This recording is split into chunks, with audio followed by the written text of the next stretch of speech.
The massive Korvaxian ship floated at the edge of human space like a steel mountain. Its dark hull stretched for miles, covered in weapon ports and armor plating. Smaller ships surrounded it in perfect formation, their guns pointed toward the human colonies ahead.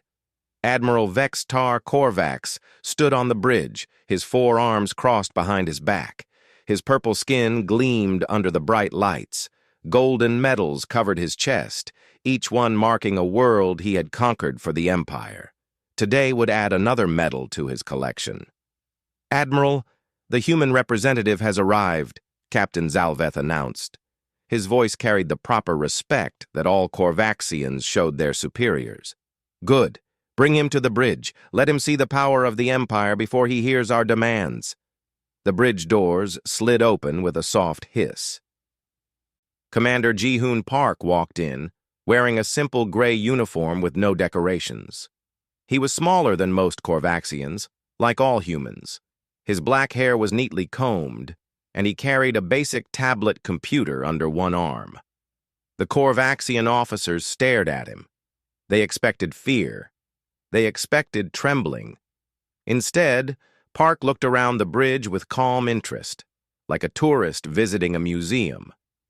"Impressive ship," Park said, nodding politely. "The weapon systems look very advanced." Vexatar frowned. This was not the reaction he wanted. "Human, you stand before the might of the Korvaxian Empire. I am Admiral Vexatar, commander of the 3rd Conquest Fleet." "Nice to meet you, Admiral. I'm Commander Park, diplomatic attaché for the Terran Colonial Authority." Park gave a small bow. "I understand you have something important to discuss." "Indeed." Vextar activated a holographic display showing the human colonies. Red markers indicated Korvaxian target zones. "By order of Emperor Korvax the Eternal, I declare war upon the human settlements in this sector." The bridge fell silent. Every Korvaxian officer watched for the human's reaction. Park pulled out his tablet and started taking notes. "War declaration. Got it. Could you spell your name for the record, and the Emperor's full title?" Vextar blinked all 4 of his eyes. You want me to spell my name?" "Please. I need accurate information for my report." The Admiral looked at his officers. They looked just as confused as he felt. "VEX''TAR. The Emperor is Korvax the Eternal, ruler of 1,000 worlds, master of the void, crusher of the weak." Park typed quickly on his tablet. "Thank you. Now, regarding this war declaration, could you provide some details? What specific violations are you citing?" "Violations?" Vextar's voice rose. "You dare question the Empire's authority?" "Not questioning, just documenting. My superiors will want a complete report." Vextar straightened his uniform. This human's calm attitude was irritating, but at least he was taking proper notes. "Very well. The charges are as follows: unauthorized expansion into Imperial space, failure to pay tribute to the Emperor, and general defiance of Korvaxian authority." "I see." Park kept typing. "And the penalties for these violations?" "Complete surrender of all human colonies, immediate evacuation of this sector, and tribute payments equal to 50% of your annual production." Park nodded thoughtfully. "Quite steep. What happens if we don't comply?" Vextar gestured toward the view screen, which showed the rest of his fleet. Hundreds of warships filled the darkness of space. "Then we will take your colonies by force. My fleet carries enough firepower to sterilize entire planets." Impressive numbers. Park made more notes. "How many ships total?" 837 vessels of various classes. Crew complement, nearly 2 million officers and soldiers." Park whistled softly. "That's a lot of people. What about weapons? Anything particularly noteworthy?" Captain Zalveth stepped forward. "Each battleship carries plasma cannons capable of cracking a moon. Our fighters use quantum torpedoes. The flagship alone has enough missiles to destroy a small fleet." "Quantum torpedoes. Interesting," Park typed rapidly. "Timeline for the invasion?" Vextar smiled, showing his sharp teeth. You have 24 standard hours to begin evacuation. After that, we advance. 24 hours. Park checked his tablet's clock. That's not much time for a proper response. It is more mercy than the Empire usually shows. Park stood up and put his tablet away. Well, Admiral, thank you for the detailed briefing. I need to contact my superiors immediately. Would it be possible to use your communication array? I want to make sure this message gets through clearly. Vextar nodded to his communications officer. Grant him access. Let the humans spread word of their doom. It will make the conquest easier. Park walked over to the communications station. The Korvaxian operator showed him the controls with obvious contempt. These primitive humans probably didn't even understand proper military protocols. This is Commander Park to all human naval commands, Park spoke into the microphone. Priority Alpha transmission. We have guests at coordinates 127.5 by 89.3. They've brought 837 ships for Sunday dinner. Request immediate family gathering. Bring extra plates. This is not a drill. Repeat, bring extra plates for Sunday dinner. The Korvaxian communications officer looked puzzled. Sunday dinner? What kind of military code is that? Park smiled. Just making sure everyone knows to come. We don't want anyone to miss the party. Static crackled through the speakers as responses came back from various human ships. Each voice sounded excited rather than worried. Received, Commander. The cousins from Titan are on their way. Copy that. The Outer Rim family will be there in 6 hours. Understood. Bringing the whole neighborhood. This should be fun. Vextar listened to these transmissions with growing confidence. The humans sounded disorganized and panicked. They were clearly not a real military force. Thank you for the communication access, Admiral, Park said, turning away from the console. My people have received your message. They'll respond accordingly. Good. I trust they will see reason and begin evacuation immediately. Park gathered his tablet and headed toward the door. Oh. I think they'll definitely respond. You might want to clear some space, though. Things are probably going to get a bit crowded around here. Crowded? Well, when the whole family gets together, it can get pretty chaotic. I'd recommend moving your ships to a safe distance. You know, just in case someone gets too enthusiastic. Vexatar watched the human leave, feeling very pleased with himself. The pathetic creature was clearly terrified. His people were probably already loading evacuation ships. Captain Zalveth approached the Admiral. Sir, their military communications seem very primitive. Sunday dinner? Family gathering? Do they not understand the seriousness of war? They understand perfectly, Captain. They're simply too scared to think clearly. Prepare the fleet for advance. This conquest will be easier than expected. The Admiral looked out at the stars, already planning his victory speech. Soon, another world would bow before the Empire's might. The Korvaxian Communications Center buzzed with activity. Officers monitored dozens of screens showing human transmissions across the sector. Admiral Vexatar stood behind them, watching every message that went between human ships. Sir, we're intercepting all human military communications, reported Lieutenant Kesval. Their encryption is very basic. We can translate everything in real time. Excellent. What are they saying? The lieutenant adjusted his headset. It's strange, Admiral. They keep talking about food and family meetings. Very unprofessional for a military force. On the main screen, text scrolled past as the translation system worked. Messages flowed between human ships throughout the sector. Colony Defense Ship New Soul to all units. Received the dinner invitation. ETA 4 hours, bringing the special dishes. Deep Space Patrol Vessel Handbach responding. We're coming from the outer systems. Tell them to save room at the table. Mining platform Arirang here. Converting cargo haulers to passenger configuration. The workers want to join the feast. Vextar shook his head. These humans are even more primitive than we thought. They're talking about food while facing total destruction. Captain Zalveth studied the tactical display. Admiral, our sensors show unusual ship movements. Multiple human vessels are changing course toward our position. Of course they are. They're probably evacuating their most important people first. How many ships? The count keeps rising, sir. We've detected over 200 vessels so far, with more appearing every hour. 200? Vextar was surprised. Intelligence reports said humans only had 50 ships in this entire sector.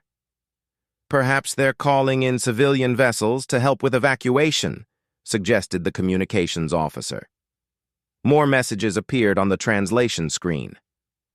Exploration ship Gangnam to Fleet Command. We've been mapping the far rim for 3 years. Finally get to come home for a proper meal. Don't start without us.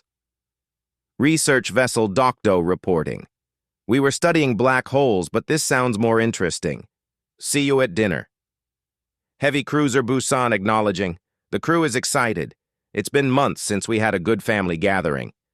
Lieutenant Kezval looked up from his console. Admiral, these messages don't sound like evacuation orders. They sound like invitations to a party. Nonsense. They're clearly in panic. Look how scattered their communications are. No proper military discipline at all. The translation system chimed with a new priority message from Commander Park. This is Commander Park with an update for all family members.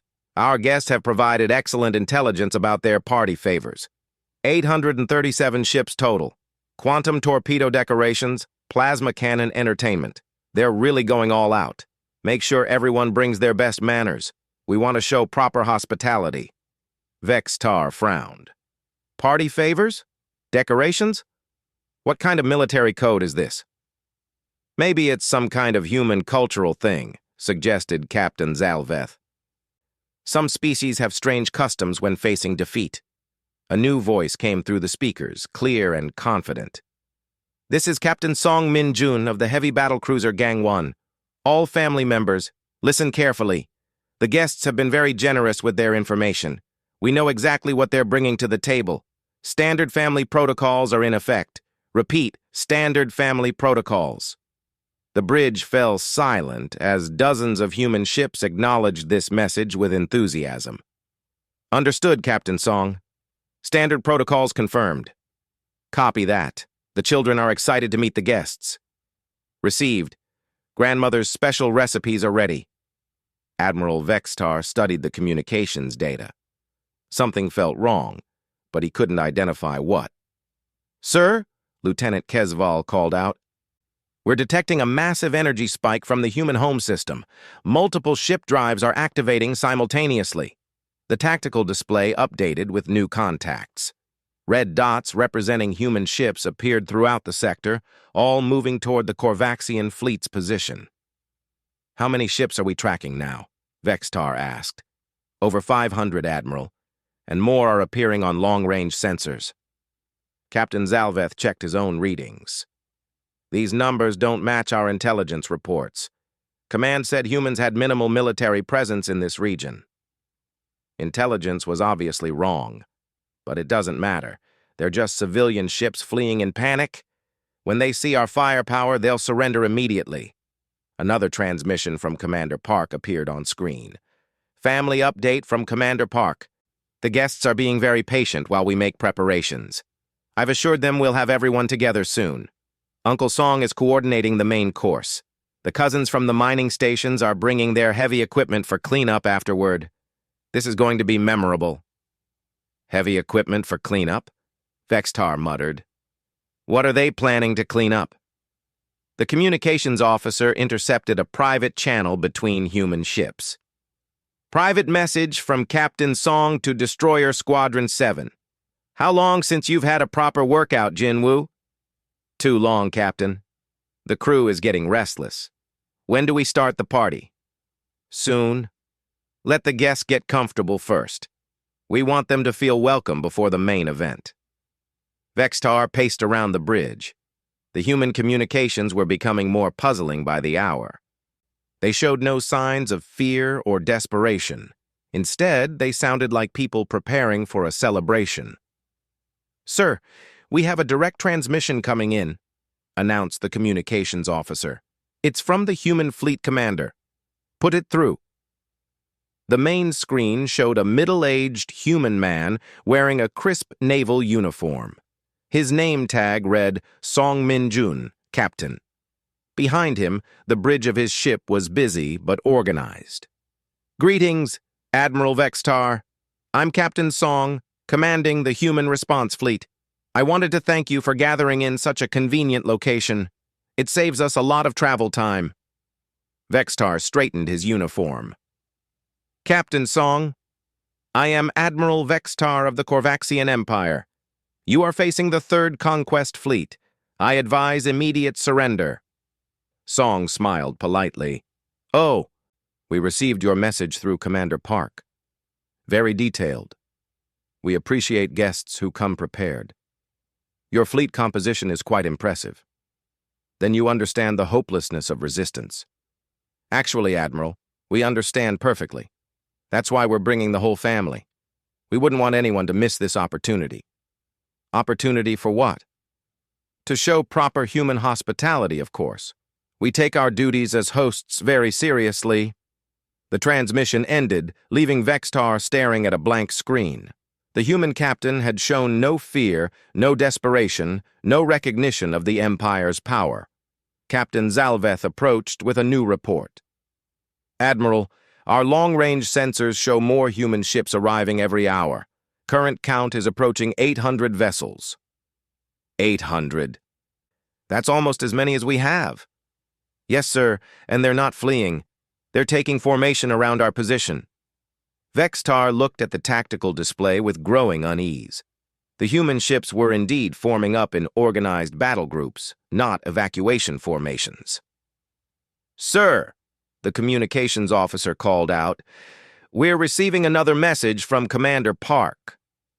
"Put it through." Park's voice came through clearly. "Admiral Vextar, thank you again for your patience. The family gathering is almost complete. We should be ready to begin the main course very soon. I hope you're hungry." The transmission ended. Vextar stood in silence, watching red dots multiply on his tactical display as more human ships arrived. Something was very wrong with this situation, but it was too late to change course now. The news spread across the galaxy like wildfire. Within hours, every major civilization knew about the Corvaxian War Declaration and humanity's strange response. In diplomatic quarters, trade stations, and military academies, the reaction was the same: laughter. Ambassador Theclon of the Altarian Confederation read the intelligence report in his luxury office on the capital world. His blue skin darkened with amusement as he called his aide. "Have you seen this report about the humans and Corvaxians?" Theclon asked. "Yes, Ambassador. The humans seem to be panicking.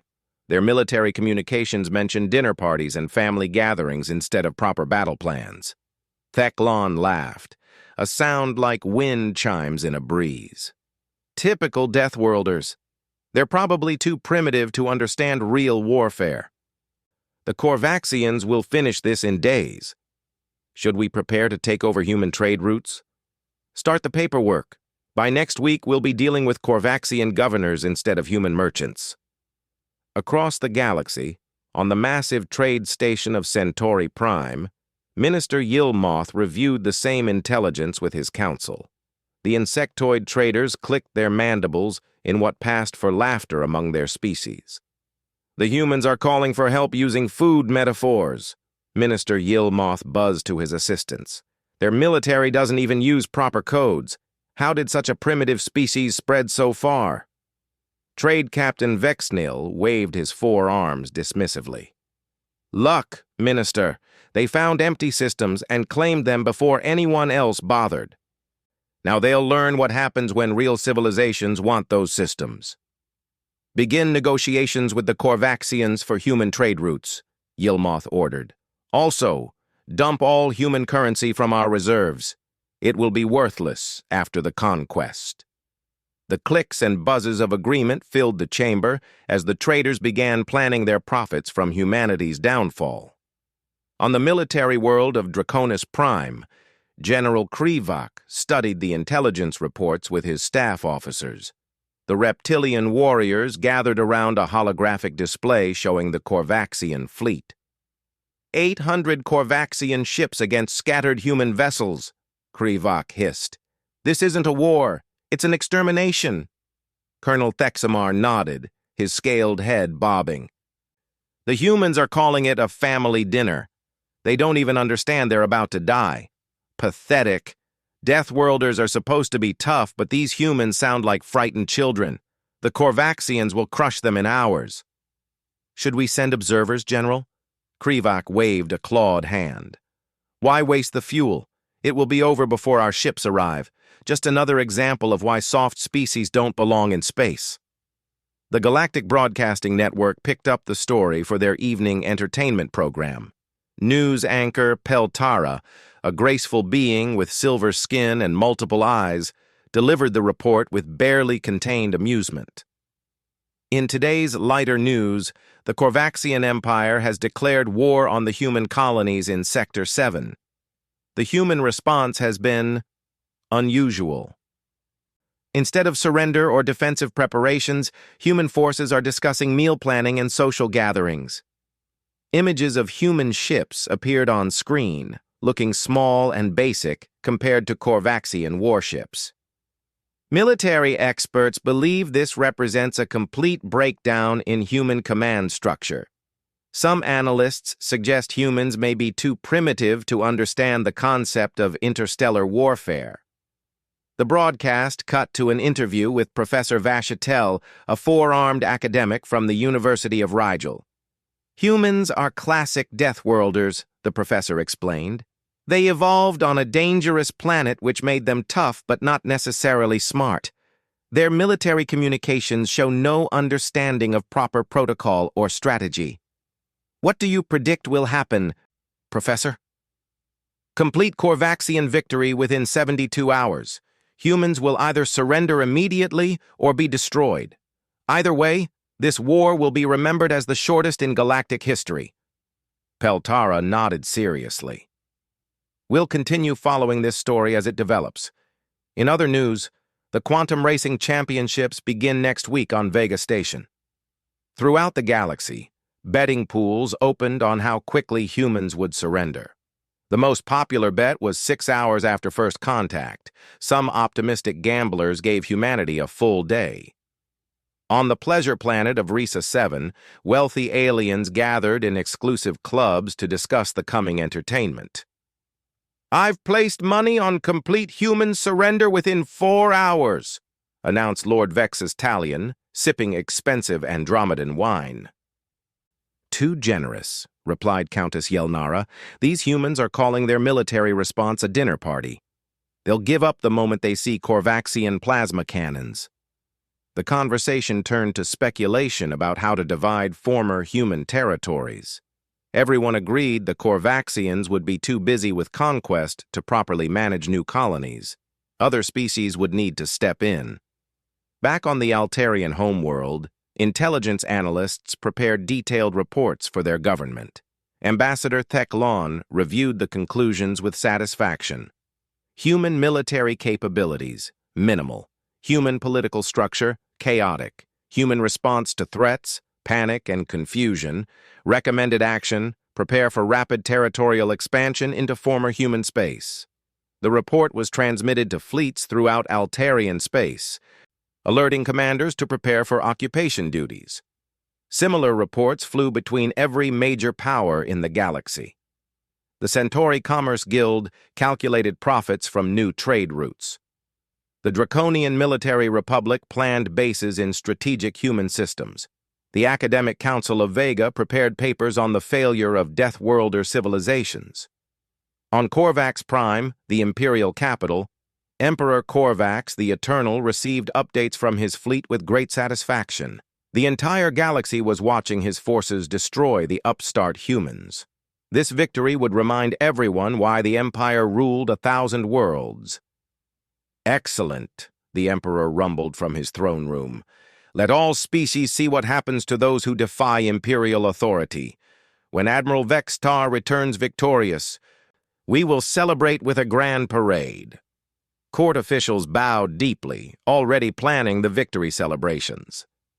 Meanwhile, in the deepest parts of space, a few old voices spoke warnings that no one wanted to hear. "Attacking Deathworlders is always dangerous," muttered Captain Velthorn, a scarred veteran of a dozen campaigns. His crew listened nervously on the bridge of their aging merchant vessel. "Sir, the humans seem harmless. They're talking about dinner parties instead of war." Velthorn shook his ancient head. "I've fought beside humans before, decades ago. When they start talking about family gatherings, someone's about to die. And it won't be the humans." But his warning was lost in the vast ocean of galactic communication. The old captain's ship was too small and too unimportant for anyone to notice his message. Across civilized space, the consensus was clear. Humanity was doomed. The only question was how quickly they would fall. In government buildings, military academies, and corporate headquarters, plans were already being made for the post-human galaxy. Trade routes would be redistributed. Colonies would be claimed. The brief human experiment in space colonization would become a footnote in galactic history. The mockery continued for hours as more details of human communications reached alien intelligence services. Every mention of Sunday dinner and family gathering was seen as proof of human incompetence and panic. No one considered the possibility that humans might mean exactly what they said. Admiral Vextar stood on his bridge, watching the tactical display with growing confusion. The number of human ships continued to climb beyond all reasonable expectations. What started as a few dozen evacuation vessels had become a massive fleet. "Current count, Lieutenant," he demanded. 643 confirmed human vessels, Admiral. More contacts appearing on long-range sensors every hour. Captain Zalveth studied the formation patterns. "Sir, these ships aren't positioned for evacuation. They're taking strategic positions around our fleet." "Impossible. Our intelligence report stated humans had minimal military presence in this sector." "Perhaps our intelligence was incomplete, Admiral." Vextar activated the main view screen. What he saw made his 4 hearts skip beats. Human ships stretched across space in every direction. They weren't fleeing. They were arriving. The vessels themselves looked wrong. Korvaxian ships followed Imperial design standards: dark hulls, angular shapes, intimidating weapon arrays. Human ships looked almost cheerful by comparison. They had smooth curves and bright markings. Some displayed colorful symbols that might have been artwork. "What kind of military paints flowers on their warships?" Captain Zalveth asked.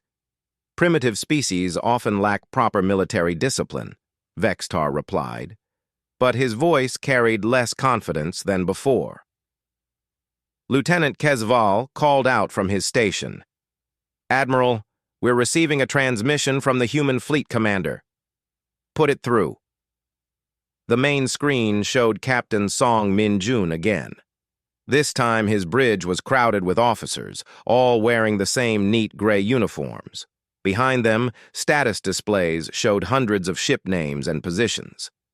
"Admiral Vextar, I hope you're comfortable. The family gathering is almost complete. We should be ready to begin shortly. Captain Song, I demand to know your intentions. Your fleet movements appear hostile." Song looked genuinely surprised. "Hostile? Admiral, you're our guests. We're simply making sure everyone has a good seat for dinner." "Stop speaking in riddles.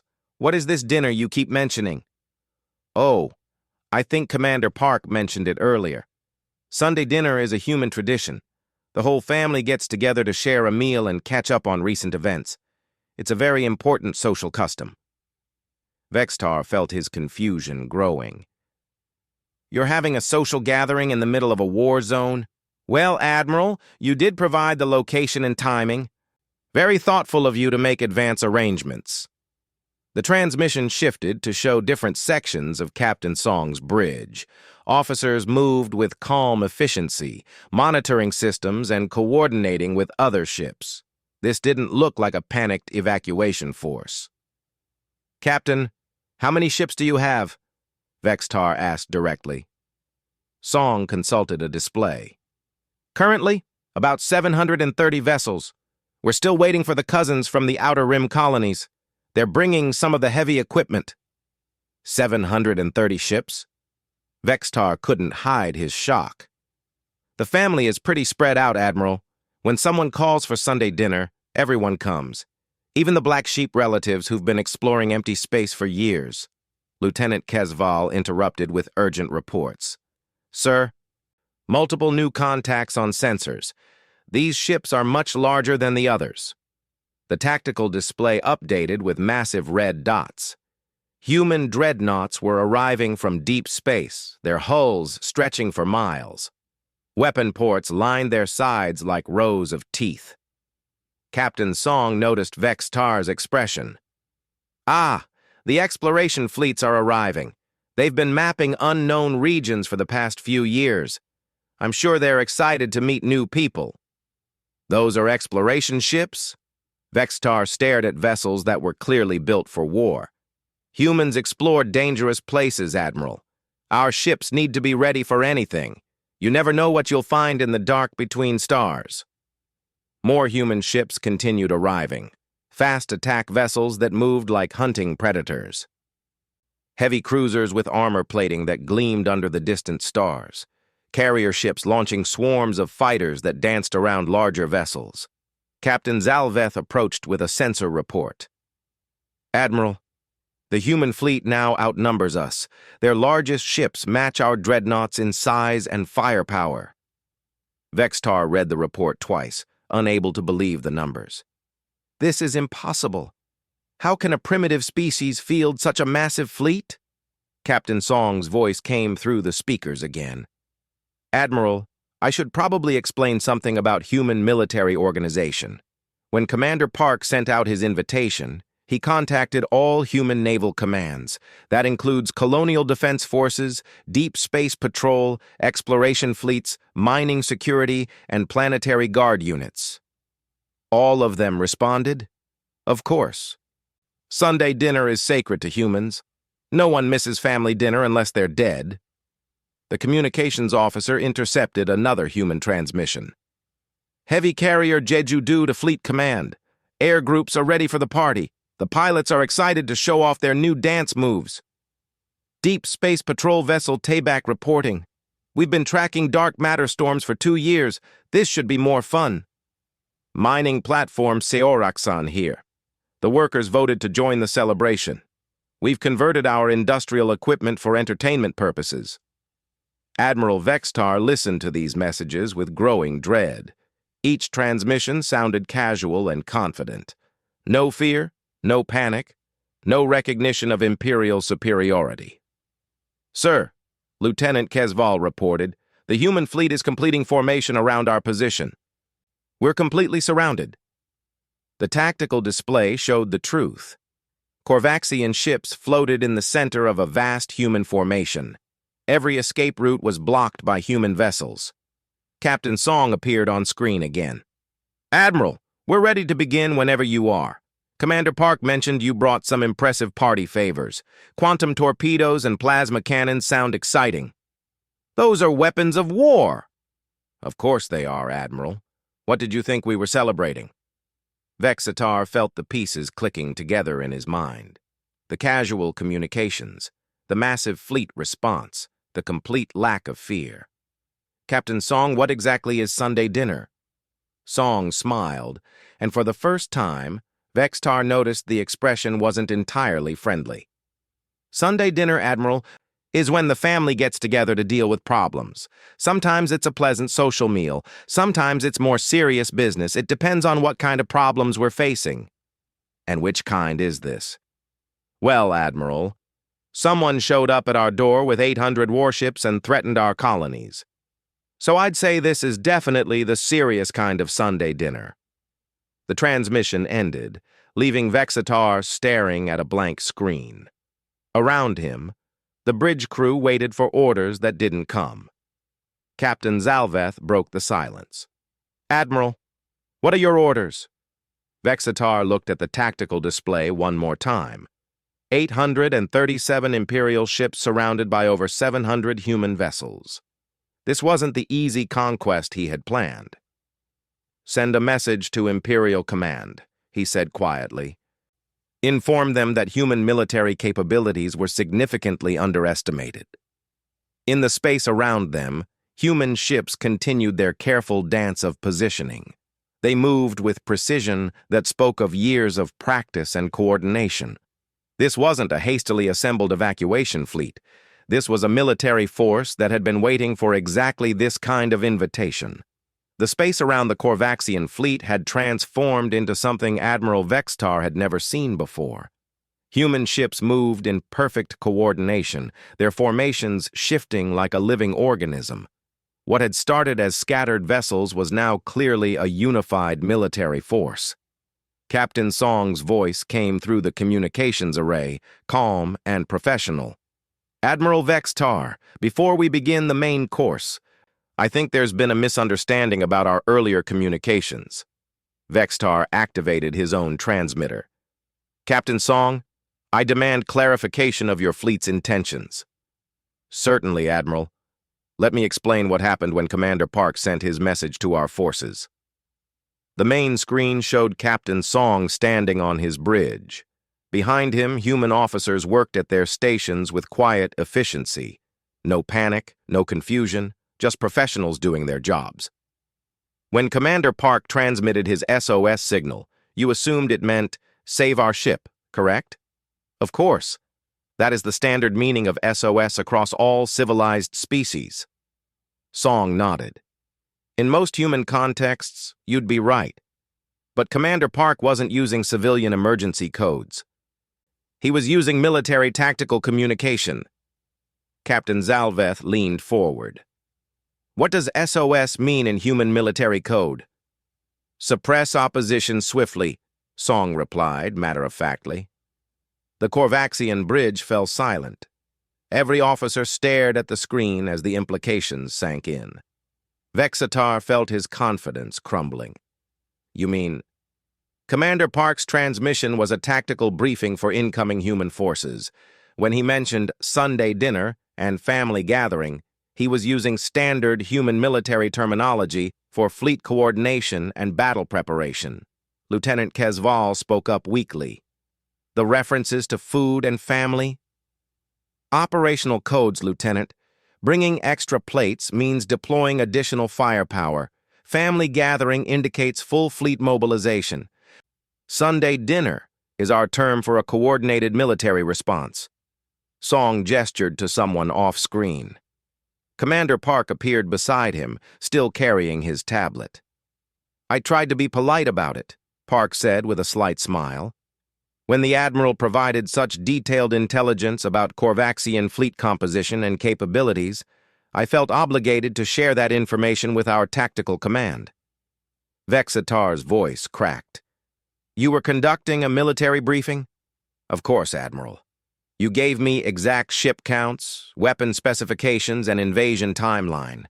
That's incredibly valuable intelligence. Our fleet commanders were very grateful for such complete information." Captain Song took over again. "Admiral, I should explain what happened after your war declaration. Commander Park's transmission reached every human naval command in this sector. Within minutes, we had response confirmations from Colonial Defense Forces, Deep Space Patrol, exploration fleets, and planetary guard units." "All of those ships? They were coming to fight?" "Admiral, humans take family very seriously. When someone threatens our colonies, every available ship responds. It's not panic, it's protocol." The tactical display updated to show human fleet positions. The Corvaxian ships were completely surrounded by organized battle groups. Captain Zalveth studied the formations. "Sir, these positions are perfect for envelopment tactics. They've been planning this maneuver from the beginning." Song nodded approvingly. "Your tactical officer has good instincts, Admiral." Yes, we've been positioning our forces for optimal engagement angles since the first ships arrived. But your communications sounded so casual, so disorganized. Casual? Admiral, we were coordinating the largest fleet mobilization in human history. Every ship captain knew exactly where to go and what to do. The excitement you heard was professional enthusiasm. Commander Park checked his tablet. The mining platform crews were particularly happy to participate. They've been processing asteroids for months. This was their first chance to use their equipment for more interesting purposes. What kind of equipment? Vextar asked, dreading the answer. Industrial mining lasers, plasma cutters, gravitational manipulators, very useful for breaking apart large objects. Song smiled. Like enemy warships. The communications array crackled with a new transmission from the human fleet. All family members, this is Captain Lee Sung-min commanding Battle Group 7. Final positions achieved. All units report ready for the main course. Acknowledged, Captain Lee. Captain Kim Hyun-woo, Battle Group 3 ready. Captain Cho Min-ho, Battle Group 5 in position.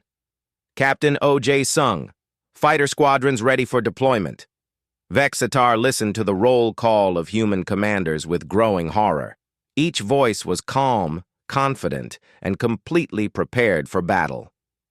Admiral, Song continued, I want to be very clear about our current situation. You declared war on human colonies.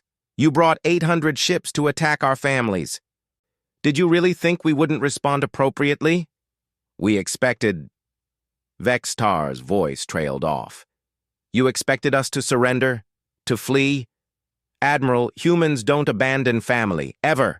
When you threaten our colonies, you threaten our children, our parents, our homes. There is no force in the galaxy that will make us back down from that fight. Captain Zalveth approached with a sensor report. Admiral, human weapon systems are powering up across their entire fleet. The main screen split to show multiple human ships. Gun ports opened to reveal advanced weapon systems. Fighter bays launched squadrons of attack craft. Shield generators hummed to life around every vessel.